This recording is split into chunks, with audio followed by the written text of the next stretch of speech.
사도행전 2장 5절이요. 그때에 경건한 유대인이 천하 각국으로부터 와서 예루살렘에 우거하더니 이 소리가 나매 큰 무리가 모여 각각 자기의 방언으로 제자들의 말하는 것을 듣고 소동하여 다 놀라 기이 여겨 이르되 보라, 이 말하는 사람이 다 갈릴리 사람이 아니냐. 우리가 우리 각 사람의 난 곳 방언으로 듣게 되는 것이 어찌니뇨. 우리는 바데인과 메데인과 엘람인과 또 메소포타미아, 유대와 가바도기아, 본도와 아시아, 부르기아와 밤빌리아, 애굽과 및 구레네에 가까운 리비아 여러 지방에 사는 사람들과 로마로부터 온 나그네 곧 유대인과 유대교에 들어온 사람들과. 여기서 이제 오늘 오순절날 모인 사람들이에요. 이 내용을 씌워보면 16개국이 돼요. 유대까지 합쳐서. 근데 유대를 빼놓고는 다 이방인이에요. 이방인인데 로마로부터 온 나그네, 유대인과 유대교에 들어온 사람들, 이렇게 얘기를 합니다. 그러니까 이 오순절날 왔다는 것은 구약으로 따지면 6월절, 7.7절, 장막절이 3대 절기예요. 이 3대 절기에는 예물을 들고 이 성전이 있는 곳으로 와야 돼요. 오늘 오순절이죠. 구약으로 따지면 예물 갖고 오셨습니다. 오셔야 됩니다. 예물 가지고 오셨어요? 네. 절기 때는 예물 드리는 게 기본입니다. 자, 그래서 16개국 사람들이 모여 있어요. 이렇게 7대 절기 나왔죠. 3대 절기 제가 얘기한 거고요. 16개국 사람들이 모이기 전에 있었던 일이 뭐냐면 마가의 다락방에서 불의 혀같이 갈라지는 것이 저희에게 보여 각 사람 위에 임하였더니 저희가 성령의 충만함을 받고 성령의 말하게 하심을 따라 다른 방언으로 말하기 시작하니라. 임하였다 이러면 이게 한글로 보면 그날 마가의 다락방에서 임한 거로 보여요. 근데 과거예요. 과거로 써있다는 거예요. 뭐가 임했다는 거예요? 성령이 임했다는 거죠. 그러면 과거 써면 뭐예요? 그 전에 성령이 임해져 있다는 뜻입니다. 이 마가복음 2장 3절, 4절의 내용은 무슨 뜻이냐면 내 안에 성령이 있는 것을 이 오순절날 깨달은 사건입니다. 성령이 새롭게 온 게 아니라 성령이 그 안에 존재하고 있어요. 사도행전 1장 8절에서 성령이 임하면 이렇게 갖고 사도행전 2장 3절에서 임했다고 그랬는데 사도행전 1장 8절에서도 성령이 임하면 이랬을 때 과거로 써놔요.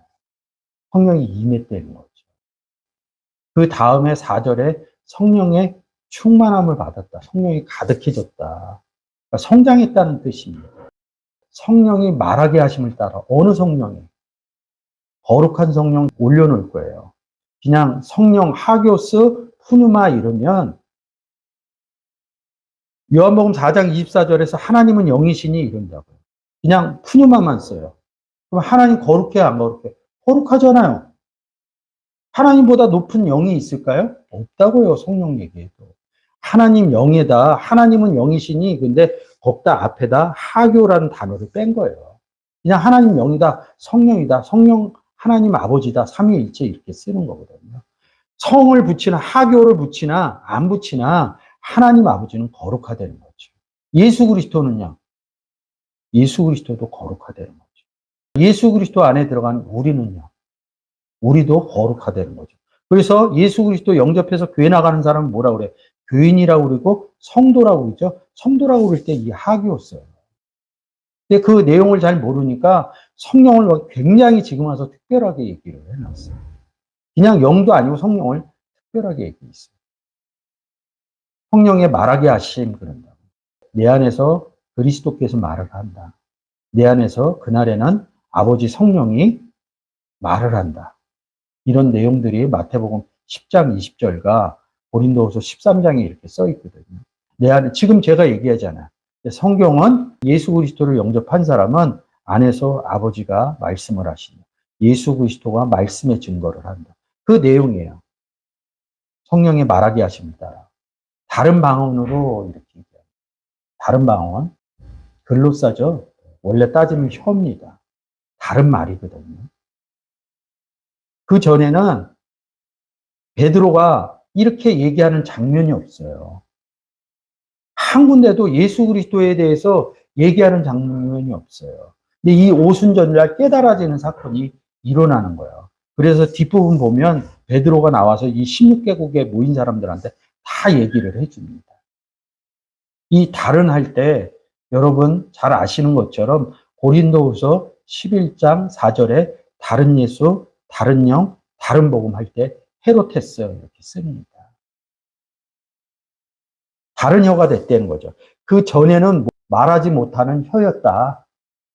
예수 그리스도를 알고 하나님을 알고 있었던 혀인데 말하지 못하는 혀였다는 거예요. 내 안에 오순절날 아버지가 내 안에 계신다 이거를 깨달은 거예요. 영이 내 안에 임해 있다 이거를 임마누엘이 있다. 하나님 아버지가 우리와 함께 임마누엘 했다. 이 깨달아진 사건이 사도행전 2장 사건으로 보면 오순절 사건이 되는 거죠. 그게 이제 현실화가 돼야죠. 다른 혀로 얘기한 게 아니라 다른 이야기를 하기 시작합니다. 우리가 삶에서도 깨달아지면 그 전에 얘기하던 거하고 깨달아진 얘기하고는 다른 거죠. 그런 의미의 다름이라는 거죠. 이 내용을 잘 아셔야 됩니다. 작년에 오순절날 해놓은 유튜브가 있으니까 그걸 조금 더 참조하시면 조금 더 여러분들이 이해하기가 쉬울 것 같습니다. 성령이 과거에 임했다 그랬을 때 이 A라는 단어를 씁니다. 아오 리스트 시제라고 부정과 언제인 과거인지는 몰라요. 언제 영접했는지. 그 헬라어 공부하시는 분 중에 문법 할 때 이 아오 리스트 시제를 굉장히 많이 써요. 이거를 안 갖다 쓰시는 분을 못 봤어요. 근데 뭐 그렇게 제가 볼 때는 그렇게 중요하지는 않아요. 뭐 다 똑같은 의미거든요. 과거, 현재 이런 부분들이 성경에서는 그냥 한 시제로 봅니다. 되면 한 번 더 말씀드리겠습니다. 16개국에서 모여요. 16개국에서 모이는데 다 이방이라는 거예요. 이방이죠. 이방이니까 뭐예요? 신약으로 가면 에베소서 2장 11절에 보면 그리스도 안에 들어가지 못한 상태를 이방인이라고. 근데 그렇게 풀면 문제되는 게 뭐냐면 유대가 들어가 있다는 거예요. 그 지역적으로 하면 뭐 여기 쭉 나오는데 애굽, 구레네, 뭐 구레네도 그렇고 구레네는 저 구레네 사람 얘기하는 것 같은데 제가 잘 찾아보지는 못했어요. 15개국은 그렇고 유대가 하나가 들어가 있다. 지역적인 이방으로 풀면 에베소서 2장 11절을 갖다 놓으면 유대라는 유대인이 문제가 되는 거예요. 그렇게 생각. 근데 좀 더 깊게 들어가면 뭐예요? 유대에서 예수 그리스도를 믿지 않은 사람들이 유대인이긴 하지만 예수 그리스도 믿지 않는 에베소서 2장 11절의 의미를 끌고 들어오면 유대에 있지만 이방인인 거죠. 그래서 이 16개국 사람들한테 얘기를 하는 겁니다. 사도행전 2장 6절에서 뭐라 그랬냐? 제자들이 말했다는 거예요. 그러니까 이 소리가 나면 큰 무리가 모여 각기 자기 방언으로 제자들이 말하는 것을 듣고 이른다고. 밑에 방언 같습니다. 말을 했다는 거야. 뒤에서 보면 베드로가 얘기하잖아요. 베드로 제자가. 뭐 다른 제자들도 여러 사람들한테 얘기했겠죠. 대표적으로 베드로가 얘기했으니까. 3절, 4절에 불같은 혀에 갈라지는 것 없이 각 사람의 성령이 임했다. 여기에 묶여갖고 이 뒷부분이 안 보이는 거예요. 야, 오순절날 성령이 임했대. 여기에 모든 게 가 있는 거예요, 생각이. 그래서 맨날 성령이 임하옵소서 이런다고. 임해 있다니까요, 성령은. 예수 그리스도 영접한 사람들은 다 성령이 임해 있다니까요. 그래서 원문에서 과거형을 써놓은 겁니다. 싸움이 일어날까봐. 사람들은 임하라고 그랬는데 예수 영접했으면 성령은 임했다니까요. 그래서 제자들이 말하는데 뭘 얘기하겠냐고. 우리는 예수 그리스도 믿어요. 그러면 나가서 문 얘기하겠냐고요. 내가 의사면 병 얘기하고 약사면 약 얘기해요. 근데 내가 나가서 저 교회 다니고 예수 그리스도 믿어요. 이렇게 우리가 입으로 얘기해서 그 다음 얘기 뭐 하겠냐고요. 예수에 대해서 얘기하든지 교회에 대해서 든지 얘기한다고요. 그런 것들이 현실화가 안 되니까 제자들이 말하는 것은 귓등으로도 안 보이는 거예요. 사도행전 2장 3절하고 4절하고 성령이 임한 것만. 왜? 임한 내용을 모르니까. 예수 그리스도가 임한 게 성령이 임한 거로 생각을 못하니까 자꾸 또 성령 임해달라는 거야. 그러면 어떤 성령인지 모르지만 아버지 성령보다 더 높으냐고요. 아버지가 우리 안에 있다면요.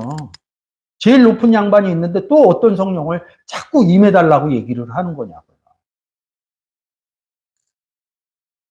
성경을 안 봐서 그래요.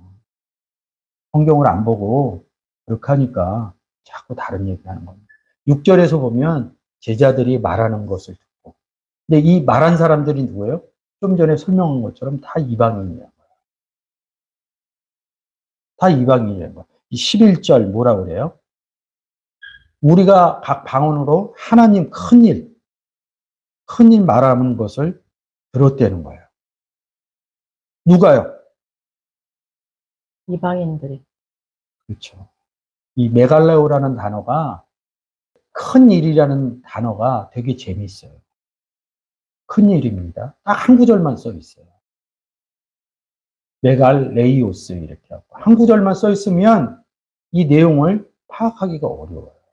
3173에서 유래 그러면 보통 성경에서 보면 3173에서 유래 그러면 그 유래로 가면 이 큰 일이 무엇인지 문장에서 성구로 나와요. 마가복음 4장 16절. 흑암에 앉은 백성이 큰 빛을 보았고 사망의 땅과 그늘에 앉은 자들에게 빛이 비추었도다. 하나님은 빛이시니 예수 그리스도는 세상의 빛으로 왔다. 너희는 세상의 빛이다. 빛을 갖고 있는 사람은 빛일 수 있는 거죠. 큰 빛을 보았대요. 그러면 하나님, 예수 그리스도, 나 이렇게 생각하면 누가 제일 크겠어요? 하나님 제일 크시다고. 그 의미에 크다 이런 뜻이라고. 여러 구절이 써 있는데 20장 11절이에요. 또 내가 크고 신 보좌와 그 위에 앉으신 자를 보니 땅과 하늘이 그 앞에서 피하여 간 데 없더라. 땅과 하늘이 앞에서 없어졌다는 거야. 그래서 없어지니까 뭐야? 새하늘 새 땅이 생겼다는 얘기를 합니다. 21장에 새하늘 새 땅 얘기를 해요. 신 보좌와 그 위에 앉으신 까띠주어 했다 그럽니다. 이 신 보좌가 이 옛날에 우리 계시록 할 때 백보자 심판 이렇게 얘기하는 거. 땅과 하늘이 그 앞에서 피하여 간 데가 없더라. 그래서 저는 성경을 몰랐을 때 백보자 이랬을 때 보자가 100개 있는 거로 봤어요. 누가 얘기를 해주지 않고 백보자 심판 신백자로 못 본 거예요. 이렇게 성경을 아는 거하고 모르는 거하고 기초적인 거에서도 많이 다릅니다. 보좌에서 큰 음성이 들린다. 음성은 나팔이거든요. 큰 음성 들린다고. 이 크다는 뜻이 무엇이냐? 큰 일을 본다 이런 게 뭐냐면 하나님을 보여주고 있다는 거예요. 빛보다 더 밝은 빛 본다고 사도행전 9장에서 그러죠. 예수 그리스도를 전하는 부분을 얘기를 하고 있는 거예요. 그 내용들이 11절에 얘기를 하고 이는 곧 선지자 요엘로 말씀하신 것이니 일렀으되 하나님이 가라사대 말세에 내가 내 영으로 모든 육체에게 부어 주리니 너희의 자녀들은 예언할 것이요 너희의 젊은이들은 환상을 보고 너희의 늙은이들은 꿈을 꾸리라. 아멘. 찬양할 때 이 내용, 요엘서의 이 내용을 갖다 많이 씁니다. 내 영을 모든 육체에 부어주리니 이게 주어거든요. 근데 이거는 그냥 읽고 넘어가고 너희 자녀는 예언할 것이요. 너희 젊은이는 환상을 보고 너희 늙은이들은 여기에 가 있어요. 내 영을 육체에 부어주면 어떻게 돼요? 구원된다는 소리거든요. 이 구원의 관점에 안 묻혀져 있어요. 내가 뭘 하는 거, 예언하면 멋지거든요. 환상을 보면 멋지거든요. 나이 먹었는데 꿈꾸고 살면 좋죠. 자기 식대로 다 해석을 하는 겁니다. 내 영을 육체에 부어주면 구원 얻는다는 얘기입니다. 너희가 하나님께로부터 모음을 받은 바 하나님의 성전인지 알지. 성경은 다 구원의 내용이기 때문에 그런 부분으로 그 문장의 앞에서 그거를 생각해내지 못하면 뒤에처럼 예언한다, 환상 본다, 꿈을 꾸리다 이렇게 합니다. 이거 찬양할 때 얼마나 많이 불러요. 내용으로 모든 복음 전해라 이런 뜻이거든요. 예수 그리스도가 이 땅에 와서 한 거는 복음 전한 것뿐이 없어요. 제자들도 그렇고 사도 바울도 그렇고 여기서 그냥 넘어가는 겁니다. 지금 얘기를 해주는 거예요. 지금 베드로가 내 영으로 내가 하나님과 예수 그리스도와 함께 오순절이 돼서 함께 있는 걸 확인했다. 너희들에게 하나님의 영을 주는 거다. 예수 그리스도에 대해서 얘기를 해주는 겁니다. 29절 2장의 내용이에요. 형제들아, 내가 조상 다윗에 대하여 담대히 말할 수 있노니 다윗이 죽어 장사되어 그 묘가 오늘까지 우리 중에 있도다.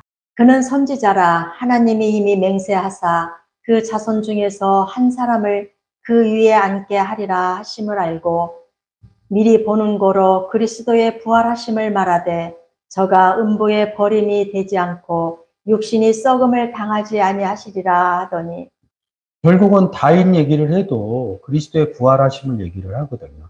다윗을 하늘에 합한 자라고 그러는데 다윗이 죽어 그 묘가 오늘까지 우리 중에 있다는 거예요. 이거 얘기하시는 분 못 봤어요. 여러분들은 잘 아시니까 다음에 되면 방송으로 왜 다윗이 죽어 묘가 오늘까지 우리 중에 있는지 제가 한번 이야기해 보겠습니다. 38절 한번 보겠습니다. 베드로가 가로되 너희가 회개하여 각각 예수 그리스도의 이름으로 세례를 받고 죄 사함을 얻으라. 그리하면 성령을 선물로 받으리니 41절까지. 이 약속은 너희와 너희 자녀와 모든 먼데 사람 곧 주 우리 하나님이 얼마든지 부르시는 자들에게 하신 것이라 하고 또 여러 말로 확증하며 권하여 가로되 너희가 이 패역한 세대에서 구원을 받으라 하니 그 말을 받는 사람들은 세례를 받음에 이날에 제자의 수가 3,000이나 더하더라. 38절에서 베드로가 가로되 너희가 누구예요? 16개국에서 온 사람들이죠. 그래서 세례받고 제사함 받으라는 거예요. 세례받고 제사함 받은 뭐예요? 구원 얻어진 거죠. 40절에 구원 받으라 이런 소리입니다. 오순절날 베드로가 내 안에 성령이 과거서부터 있는 것을 확인을 했어요. 내 안에서 내가 얘기하는 것이 아니라 성령의 말하게 하심을 따라 아버지가 그날에는 뭐라고 그래? 말하는 것이 너희가 아니라 마태복음 10장 20절입니다. 말하는 것이 아니라 너희 속에 계신 아버지 성령이 말하신다 이 내용을 적용시키면 되는 거예요. 그게 성령의 말하게 하십니다. 근데 지금 제가 얘기하고 있잖아요. 성경은 하나님과 예수 그리스도가 함께 있으면 하나님이 이야기한다. 이것을 인지해라 이런 뜻이거든요. 그래서 하나님이 우리 가운데 임마누엘에 있다. 이런 내용도 있는 거고요. 16개국에 온 사람들한테 예수 그리스도를 믿지 않으니까 예수 그리스도에 대해서 이야기를 한 거예요. 그리스도의 이름으로 세례받고 제사함을 얻어라. 예수 그리스도 영접해라 이런 소리입니다. 40절에 구원을 받으라. 예수 그리스도 영접해라. 이런 소리죠. 그리스도 영접하는 내용들을 여러 형태로 써놓은 겁니다. 성경은. 41절이 뭐예요? 그 말을 받은 사람들. 어떤 말이요? 세례받고 제사함을 얻어라. 예수 그리스도 영접해라. 이서를 받았다는 거예요. 왜 예수 그리스도인지 거기에 대해서 설명을 해준 거예요.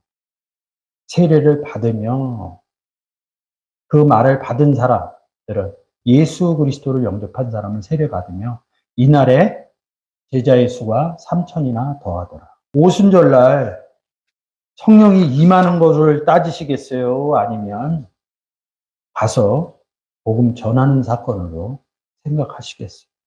복음 전에서 3,000명이나 되는 열매가 나온 거 아니에요. 이 열매를 누구에게 드려요? 하나님께 드리는 거거든요. 그래서 절기 때,